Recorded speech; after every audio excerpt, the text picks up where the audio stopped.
Good evening, everyone.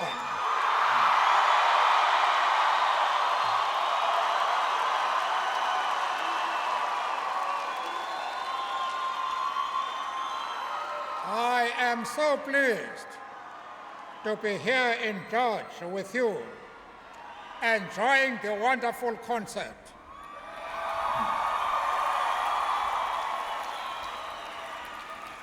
You may well ask, what is this old age pensioner doing here tonight?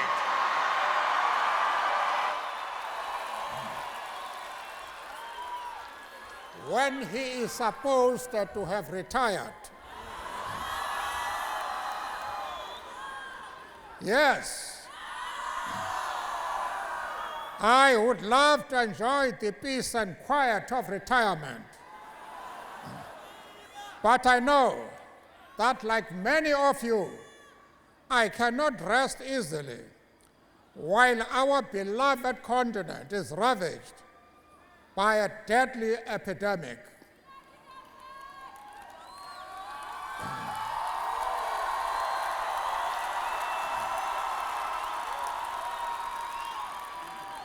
We are all affected by the AIDS pandemic. But more than others, this epidemic carries the face of women, for it is women who bear the most significant burden of HIV and AIDS. As daughters, mothers, sisters, and grandmothers, every day they experience and live out the reality of this epidemic. Tonight we celebrate the women of Africa.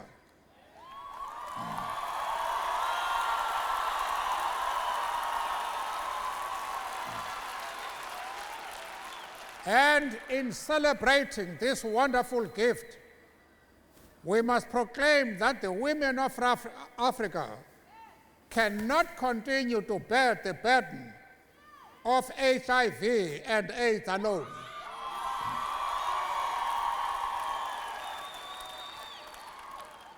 For every woman and girl violently attacked, we reduce our humanity. For every woman forced into unprotected sex because men demand this, we destroy our dignity and our pride.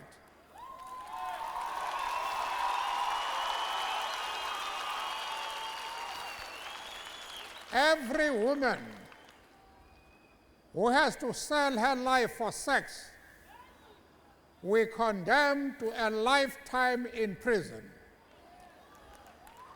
For every moment we remain silent, we conspire against our women. For every woman infected by HIV, we destroy a generation. Tonight my call is, give voice to the women of Africa.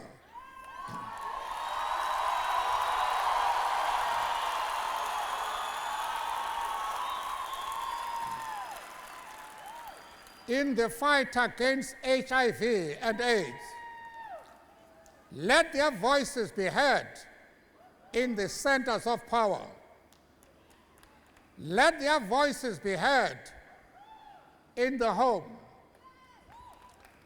Let their voices be heard in the farms and factories, in the towns and villages. You have heard the story of Gertrude and her battle with AIDS, her courage and determination is an example of how strong we can be. Annie has reminded us that we have to respond, and respond now.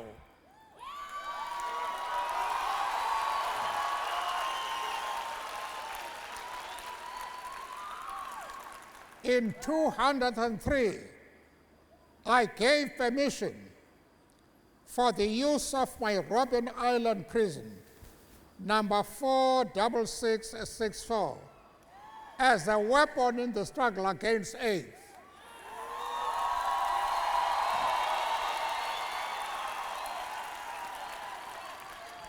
I did so, remembering how in the long years on Robben Island, we never lost hope.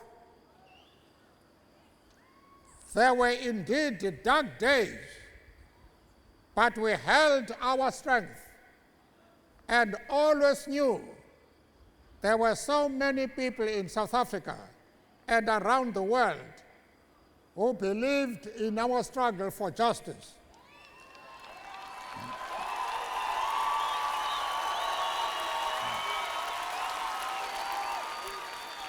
Today, there are millions of women in Africa living on their own Robben Islands, struggling against terrible odds, alone and often without much hope. Tonight, you and I can say, we are here to help give you hope and strength.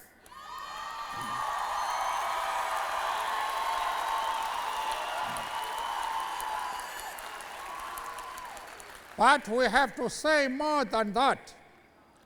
We have to say, this must be a turning point. We are here to say that justice will not be achieved until every woman is in full control of her own life.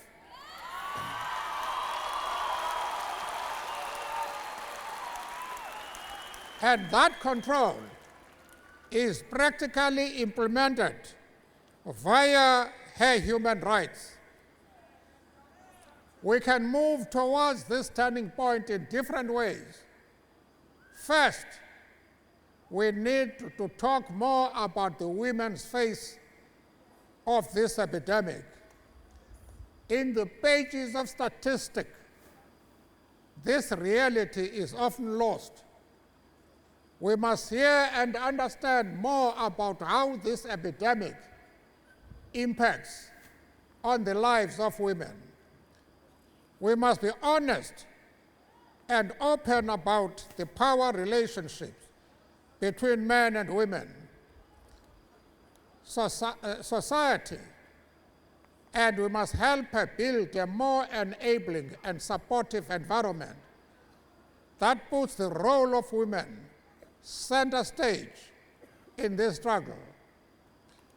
Each one of us, sister and brother, mother and father, teacher and student, priest and parishioner, manager and worker, president and prime ministers, must add our voice to this call for action.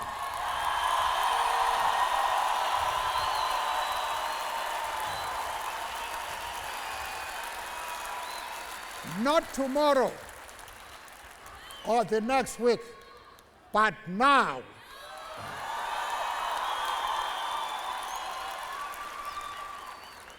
You can help break the silence. Talk about HIV and AIDS. You can urge your leaders to do more and act now. You can show more care and compassion. You can protect our women and the next generation.